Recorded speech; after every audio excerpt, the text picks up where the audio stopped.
Headlines सां वठी अवांखे अहम ख़बर ॾींदा हलूं। सिंध जो वॾो वज़ीर सैयद मुराद अली शाह 2 ॾींहंनि जे दौरे ते सेवण वेझो आबाणे ॻोठ वाहड़ पहुची वियो आहे। शहबाज़ एयरपोर्ट वटि वॾे वज़ीर जो DC ॼामशोरो SP ऐं ॿियनि इस्तक़बाल कयो आहे।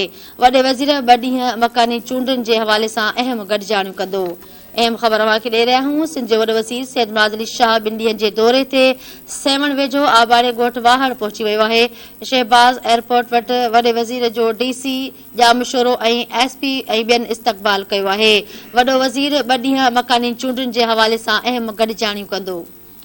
हिकु भेरो ॿीहर अवांखे आगाह कंदा हलूं। सिंध जो वॾो वज़ीर सैयद मुराद अली शाह 2 ॾींहंनि जे दौरे ते सेवण वेझो पंहिंजे आबाणे ॻोठ वाहड़ पहुची वियो आहे। शहबाज़ एयरपोर्ट वटि वॾे वज़ीर सैयद मुराद अली शाह जो DC ॼामशोरो ऐं SP ऐं ॿियनि पारां इस्तक़बाल कयो वियो आहे। वॾो वज़ीर 2 ॾींहं मकानी चूंडुनि जे हवाले सां अहम गॾिजाणियूं कंदो।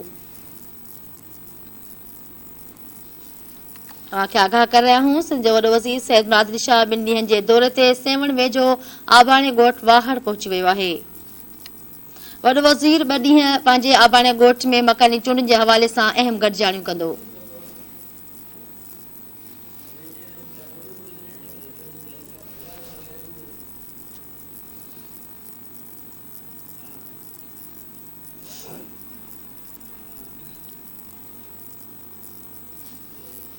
अवांखे आगाह कयूं पिया। सिंध जो वॾो वज़ीर सैयद मुराद अली शाह 2 ॾींहंनि जे दौरे ते सेवण वेझो आबाणे ॻोठ वाहड़ पहुची वियो।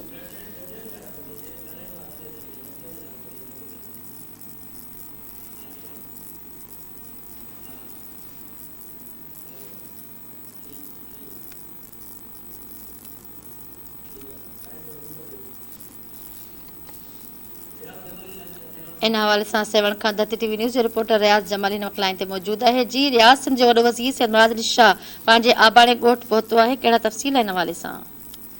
जी बिल्कुलु, सिंध जो वॾो वज़ीर सैयद मुराद अली शाह जेको आहे सो पंहिंजे आबाणे तक वाहड़ पहुतो आहे ऐं बलदियाती इलेक्शन जे हवाले सां जिथे सेवन तरीक़े जे जेको आहे सो 10 यूसियुनि में हिकु म्यूनिसिपल ऐं हिकु टाउन कमेटी समेत जेके सो जेके 58 खां वधीक जेके वार्ड आहिनि इलेक्शन जो चर्चो जारी आहे। उन हवाले सां अॼु सिंध जे वॾे वज़ीर हिन वक़्तु जेको आहे सो PPM MNA सरदार सिकंदर राहपुर जे जेको बंबार हाउस ते मौजूदु आहे। उते जेके मुख़्तलिफ़ जेके पार्टी जा अॻुवान ऐं मुख़्तलिफ़ बिरादरियुनि जा जेके अॻुवान सां जिते वॾे वज़ीर जी मुलाक़ात जारी आहे।